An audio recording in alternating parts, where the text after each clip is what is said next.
Inilah headline news pukul 19 waktu Indonesia bagian Barat. Taruna Akademi Kepolisian Muhammad Adam diduga tewas dianiaya senior saat berada di asrama Akademi Kepolisian Semarang, Jawa Tengah. Mabes Polri menjelaskan dari hasil pemeriksaan luar, beberapa luka lebam ditemukan di bagian tubuh korban, terutama pada bagian dada.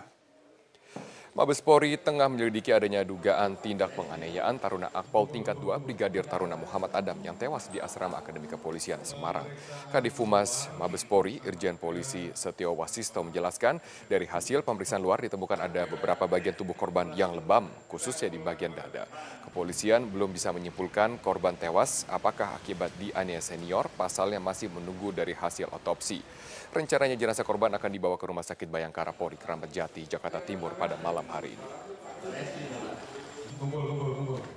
Pemeriksaan luar di badannya ada lebam. Kita tidak bisa mengatakan itu hasil pemukulan atau yang lain-lain, tetapi yang jelas nanti setelah pemeriksaan dan hasil otopsi akan disinkronkan, baru ketahuan.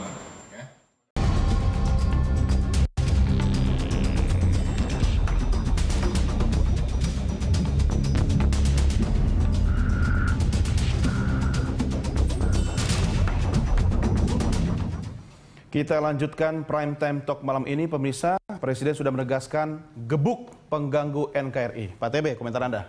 Ya, saya kira sudah harus dibicarakan itu sudah 10 tahun yang lalu. Ya, saya waktu menjadi komandan garnison itu juga mengikuti. Karena saat-saat itu dibentuknya Tron itu. Oh, begitu ya. Oh, pas saat itu Anda jadi dan garnison ya? Di situ komandan garnison. Tahu betul ya, kemudian sejarah. Tahu situasi dan lain sebagainya. Seharusnya sudah mulai ya. Saya hanya ingin mengatakan begini ya. Negara Kesatuan Republik Indonesia ini kan dibangun, kemudian ditegakkan dan kemudian direbut ya oleh para pejuang negara Kesatuan Republik Indonesia yang saat itu tidak berbicara dari suku mana, agama apa, aliran apa dan sebagainya. 100% para tokoh-tokoh pendiri bangsa ini berkumpul bersatu, kemudian mendirikan Negara Kesatuan Republik Indonesia. Begitu. Tanpa ada aturan, tanpa juga bahasan-bahasan soal pluralisme dan lain sebagainya. Tanpa ada deal-dealan. Tidak ada deal-dealan. Semua ikhlas, jujur dan tulus. Dan kemudian berjalan dengan baik. Mengapa kemudian ketika sudah tahap mengisi kemerdekaan, sudah mapan, sudah ada undang-undang. Ya, kalau berbicara ormas, ada Undang-Undang Nomor 17 ya tahun 2013. Kalau berbicara soal pelanggaran-pelanggaran hukum, KUHP lebih canggih. Kalau berbicara IT, kita ada Undang-Undang ITE. Jadi apa yang kurang? Sudah lengkap semua. Lengkap. Sekarang tinggal negara harus punya keberanian. Siapa yang kemudian mengganggu tegaknya Negara Kesatuan Indonesia dihadapi secara hukum. Ya, jadi Presiden bilang gebuk aja wajar dong ya? Iya wajar, wajar. Nggak ada urusan hak asasi? Harusnya dari dulu. Tentu pengertian gebuk, bukan serta-merta begitu ya. Ada misalnya kalau itu pelanggar itu komunitas, kelompok, ada undang-undang ormas. Kalau itu perorangan ya, ada undang-undang anti diskriminasi. Kalau itu pemberitaan itu ada undang ITE.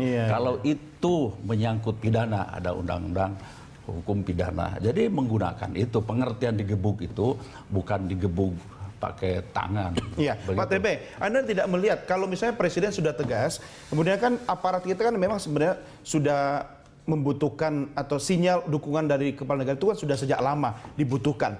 Tapi kalau aparatnya sudah oke, Presiden sudah tegas, apakah tidak timbul konflik sosial di masyarakat akibat tarik-menarik dukungan antar elit yang melibatkan masyarakat atau grassroots? Saya kira tidak. Anda yakin? Yakin. Aturannya harus hukum. Ya. Jangan dipolitikin lagi ya? Jangan dipolitisir. Jangan berbicara, misalnya begini saja, berbicara yang lain, muter-muter dan sebagainya. Sudah. Hukum sudah ada. Misalnya pasal 27 Undang-Undang Nomor 17 tahun 2012 tentang ormas. Wajib menjaga persatuan NKRI. Kemudian berkeinginan menindakkan NKRI merupakan pelanggaran. Nah, Ya, itu sudah ya. jelas. Makanya HTI Ormas wajib dilarang. berpartisipasi dalam mencapai tujuan negara. Ya. Harus itu. Lah kalau di luar itu, di luar undang-undang, menyalahi undang-undang, ya proses. Kan banyak ormas yang tidak sesuai dengan undang-undang. Ya. Di luar itu pun banyak tokoh elit ormas yang menyampaikan ujaran kebencian. Ini kan sebenarnya pasal yang menjerat ini bisa banyak. gitu. Mau pakai apa sekarang undang-undangnya? Udah lengkap dibuat di Republik ini. Ya. Jangan-jangan memang elit ormas sudah tahu betul akan banyak pasal. Tahu lah. Jadi Saya kalau sudah tahu juga sudah yakin dong akan dijerat. Ada pembuat undang-undang tidak mengerti isinya undang-undang itu. Ayo teman-teman mungkin. Ayo kita buka-bukaan saja. Ya kalau Mantan kolega Anda di parlemen. ya kira-kira begitulah berputar ke sana kemari dan sudahlah nggak usah jadi al munafikun. Iya. Ya itu undang-undangnya mari kita baca mana kesalahannya sudah di situ. Dan apakah kita masih mencintai tegaknya negara kesatuan Republik Indonesia? Iya. Nah, kalau masih mari kita tegakkan. Tapi kalau tidak silahkan keluar dari NKRI atau berhadapan dengan aparat. Iya. Jangan merusak NKRI. TNI pun punya kewajiban. Nah, kan negara kesatuan Republik Indonesia adalah harga mati. Ketika sampai melampaui batas-batas, sampai misalnya separatis, itu bisa. Ya, ormas dalam pasal-pasal tertentu itu ada, ya bisa. Dengan kata lain, quote and quote itu digebuk. Nah, tapi tentu secara hukum ada prosedurnya. Ya, artinya Pak Pujo ya, ini kan gebuk ini kan tanda petik artinya tetap melalui mekanisme dan prosedur hukum. Itu kan. Jangan pakai gaya apa tuh yang di film itu yang dia mencuri dari orang kaya kemudian ngasih ke Robin Hood. Saya mau gini aja. Istilah dulu waktu kami masih bertugas zaman Orde Baru itu ada gebuk. Bahkan disukabumikan katanya. Wah, itu zaman beliau itu zaman belum itu masuk itu. Ngeri itu dengar itu. Saya masih berpangkat kapten. Digebuk. Wah, habis itu disukabumikan katanya. Kalau istilah disukabumikan itu dulu Kapolri itu. Lalu kalau yang TNI itu digebuk. Tapi kalau sekarang itu bukan digebuk model gaya dulu ya. Lagi pula juga sekarang kan media sosial ya, ada hukumnya, sangat berkembang kan. Artinya begini, sedikit-sedikit aktivitas aparat kita disorot lewat media sosial ya kan. Benar atau salah orang tidak peduli kadang-kadang langsung di-share. Antisipasinya bagaimana agar opini publik itu tidak semakin liar gitu? Jadi kepolisian negara Republik Indonesia itu dengan munculnya fenomena media sosial itu telah melakukan antisipasi. Yang pertama kita memperkuat yang namanya deteksi. Deteksi dengan membuat satu direktur namanya Direktur Kamner di Baintelkam yang fungsinya untuk melakukan deteksi, salah satunya adalah di media sosial. Yang kedua kita juga memperkuat namanya cybercrime. Cybercrime itu dulu Kabak, sekarang menjadi satu direktur cybercrime. Tapi infrastrukturnya ditunjuk enggak? Tentu saja dengan penambahan dari Kabak menjadi direktur itu tentu saja dengan semua konsekuensinya. Termasuk anggaran. Infrastruktur, orang, anggaran. Oh, jangan sistem. orangnya sudah Begitu. ada, infrastruktur lengkap, anggarannya kembang-kembis. Kehadiran polisi di media sosial juga kita membuat namanya Biro Multimedia, agar public speaking kita, public relation kita di media sosial juga terjaga untuk menjalin hubungan dengan masyarakat. Kalau kita sudah melakukan semua. Itu menarik Pak Pujo, itu harus kita dukung. Kaitannya dengan ujaran kebencian yang selama ini banyak disebar lewat media sosial, bisa nggak kemudian diblokir atau apa ya, diminimalisir lah dampak langsungnya kepada masyarakat lewat direktorat yang ada ini? Kalau masalah blokir itu kewenangannya ada di Kominfo. Tetapi untuk deteksi dini dan deteksi aksi itu ada di kepolisian bisa. Jadi kalau sudah terdeteksi Badan Cyber Nasional. Kemudian kita untuk penindakannya Anda juga, ya kan, Direktur Cyber yang ada di Baris. Jadi komunikasi, koordinasi ini penting ya. Penting sekali. Jadi kita melakukan koordinasi dengan semua institusi kelembagaan. Jadi termasuk saya ini juga masuk ke situ. Jadi kita melakukan koordinasi dengan. Ini soal Ketua FPI yang sekarang harusnya diperiksa. Apa langkah Polri terkait juga dengan perintah Presiden? Jadi yang jelas beliau ini kan diperiksa, harus diperiksa, ya. tapi belum bisa diperiksa. Karena yang bersangkutan waktu itu kan ke Saudi Arabia, kemudian kalau nggak salah sekarang berpindah ke negara lain, kan gitu. Itu kita memiliki instrumen perundang-undangan, instrumen hukum, salah satunya adalah konstruksi kita dengan Interpol. Ya, itu kita maksudnya anggota. nanti... Jadi kita bisa melakukan namanya red notice dan lain-lain untuk mengambil atau minta bantuan daripada Interpol di negara. Itu sudah dikeluarkan belum? Nanti kami cek ya. Jadi saya belum cek apakah, karena perintah ini kan baru. Jadi kita keluarkan surat dulu.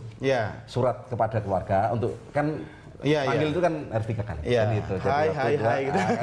2, ketiga baru membawa nanti. Ya. Itu paling tidak prosesnya harus kita ikuti dulu. Tidak bisa kita langsung. Ini kan kita melanggar. Nggak pakai cara Robin Hood ya. Melanggar hukum. Tidak boleh. Artinya dengan perintah Presiden, Polri harus lebih confident kan, tidak perlu takut begitu kan. Kita sangat confident. Oke, Pak TB, komentar Anda terkait dengan elit ormas yang kemudian tidak memberikan keteladanan terhadap NKRI kita. Saya kira sudah jelas. Balik lagi ke undang-undang. Kembali ke undang-undang, karena kita sudah dilengkapi dengan undang-undang yang lengkap, ya, ujaran kebencian, menyebarkan masalah sara sehingga tinggal konflik, itu ada pasal 25 dan pasal 29 di undang-undang ITE. Dan bukti-bukti juga jelas, ada. Begitu, ya.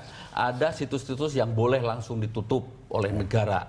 Itu misalnya soal pornografi, kemudian juga masalah teroris dan sebagainya, otomatis. Betul, Nah, begitu. Yang lain-lain punya kewenangan negara untuk memprotek rakyatnya demi keamanan rakyatnya, demi keselamatan rakyatnya. Begitu. Jadi tidak usah kita memperhatikan yang 1, 2, 3 orang dan sebagainya, bawa ke ranah hukum. Termasuk ini, Pak. Komentar-komentar atau komunikasi politik yang dilakukan oleh elit partai politik ini kadang memperkeruh suasana. Apa yang bisa Anda sampaikan kepada teman-teman di kamar sebelah? Saya kira perlu kedewasaan dari kita masing-masing. Ya, DPR itu kan pembuat undang-undang. Kalau pembuat undang-undang harus tahu juga harus isinya, paham, harus paham. Ya, walaupun mungkin ini diselesaikan oleh komisi lain dan sebagainya. Itu yang pertama. Yang kedua, kami ini kan pemimpin. Siapa yang dipimpin rakyat? Kami kan sekian puluh ribu, ratus ribu dan sebagainya atas nama mewakili rakyat. Ya harus mampu menempatkan diri. Leadership itu perlu, begitu. Sehingga memberikan ketenangan. Jadi sesungguhnya kalau misalnya berbicara pluralisme, berbicara negara kesatuan Indonesia di tempat kami seharusnya sudah final. Selesai. Sudah tidak ada usah dipertengkarkan lagi, didiskusikan lagi. Yang perlu didiskusikan itu bagaimana mensejahterakan rakyat. Begitu. Kalau kita balik lagi ini habis energi. Ya habis energi. Rakyat pun juga melihatnya sinis. Kan lebih baik bagaimana rakyat yang tadinya makan 2 kali, mari kita tingkatkan 3 kali. Yang mereka rumahnya masih kumuh, mari kita tingkatkan menjadi rumah yang sehat. Itu saja problem-problemnya. Kalau rakyat diajak untuk terus saja, ya, hampir tiap hari demo, energi ini dan sebagainya, kan mereka juga perlu kerja. Mereka perlu bercocok tanam dan lain sebagainya. Itu perlu kesadaran. Ini bahaya loh Bapak-Bapak sekalian, ketika aksi-aksi itu tidak produktif. Kita bicara soal ekonomi bangsa, banyak pabrik yang sudah mulai ancang-ancang untuk pindah ke negara tetangga kita, khususnya Vietnam gitu kan. Dan kalau itu terjadi akan muncul persoalan sosial baru lagi. Closing statement dari masing-masing Anda, Pak TB, what next kira-kira? Saya ingin ke seluruh anak bangsa, siapapun, ya mari kita mendewasakan diri. Republik ini direbut dengan darah oleh para pendahulu kita. Mari kita isi kemerdekaan ini untuk mensejahterakan rakyatnya. Ya, bahwa NKRI final. Sudah, tidak usah diganggu-gugat lagi. Pancasila sudah menjadi landasan perjuangan, landasan negara dan sebagainya. Sudah selesai. Bagi yang mengganggu-ganggu, selesaikan secara hukum. Sudah ada kepolisian yang kuat, di backup oleh Tentara Nasional Indonesia. Jadi apalagi? Siap. Pak Pujo, closing statement. Closing statement dari saya bahwa garda terdepan kita, ketahanan keutuhan bangsa ini adalah TNI Polri. Jadi soliditas itu menjadi harga mati. Yang kedua adalah bahwa hukum adalah sebagai panglima. Jadi kalau semua para pelaku mengganggu kesatuan dan persatuan bangsa ini harus berhadapan dengan hukum. Ya. Ya. Jika mereka ada pasalnya, aturan sudah jelas. Aturan sudah jelas. Iya, pokoknya jangan ragu-ragu, Bapak-bapak. Rakyat mendukung. Ya. Alhamdulillah. Pak Pujo, terima kasih. Selamat bertugas kembali. Jenderal, terima kasih. Terima kasih. Dan pemirsa, inilah akhir jumpa kita dalam Prime Time Talk. Jangan kemana-mana, sesaat lagi Anda dapat menyimak Connect 360. Jangan lupa pemirsa, Anda juga bisa mengirimkan informasi, kritik, dan saran pada kami lewat email di redaksi@berita1.tv. Follow kami via Twitter, Facebook, YouTube, dan Instagram. Saya Doni The Kaiser, atas nama redaksi dan rekan-rekan kerabat kerja bertugas, mengucapkan terima kasih. Jangan lupa pemirsa, NKRI harga mati, merdeka. Selamat malam, sampai jumpa.